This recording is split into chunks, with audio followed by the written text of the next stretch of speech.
Hello, Fan Formula. Let's get started with this week's questions.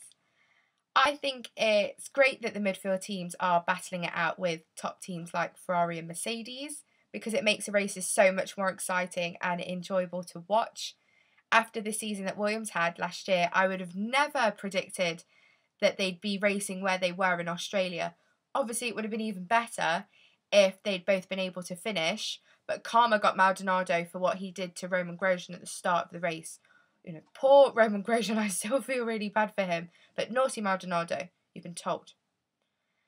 I agree with what Martin Brundle said on Sunday with the new rule on back markers being able to unlap themselves. If you've been lapped, then tough. They're just going to get relapped after they've unlapped themselves anyway.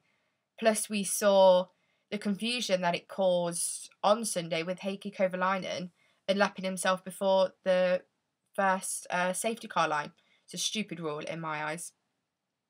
I watched the Sky coverage and wasn't too impressed. I understand that it was their first race weekend, but I expected it to come out with such a bang. The launch show got me really excited for the coverage, but I don't think the weekend coverage lived up to my expectations. I loved the commentary with Crofty and Anthony Davidson for practice, and with Crofty and Martin Brundle for qualifying in the race. Not a problem with that. Didn't get the Sky Pad segment. I like Georgie Thompson, but is it really necessary for her to be there? Anthony Davidson could do that on his own. Simon Lazenby didn't seem confident enough. Yes, I understand he was probably nervous, but he wasn't hands-on in the interviews and with presenting.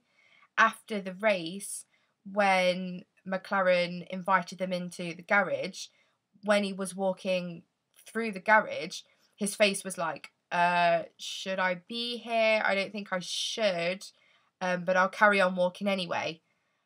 I would personally prefer if it was just Martin Brundle and Damon Hill presenting. For me, they stole the show away from Simon Lazenby. I also didn't like the fact that they were talking to us, the viewers, like we knew nothing about Formula One and we just switched over to see what was going on. If we've woken up at the crack of dawn to watch Formula One, we're not casual fans. We've got up at that time for a reason. Hopefully, the coverage will get better over the season. I did say I was going to watch a race that the BBC had live on the Beeb, then the other races on Sky, and then after the launch show, I said I was just going to stick to Sky. Sorry, BBC.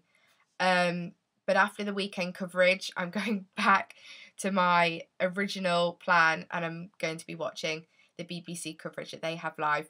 I'm yet to see the BBC coverage. I've Sky Plused it. But from just seeing the viewing figures, it can't be too bad. Quite a few people these days have Sky, so why were the viewing figures so low? I mean, Sky do fantastic on their sport. Their football coverage is phenomenal. I was just kind of hoping for their Formula One coverage to be how they present their football coverage. So, I hope, as I said, hopefully it will get better. Favourite moment of the weekend? All of it. All of it. I'm so glad Formula One is back. My social life has now flown out of the window. We'll not be seeing that again until the season is over. I just can't wait for more Formula One. Roll on Malaysia. So thanks for listening to this week's Fan Formula, and I shall see you all next week.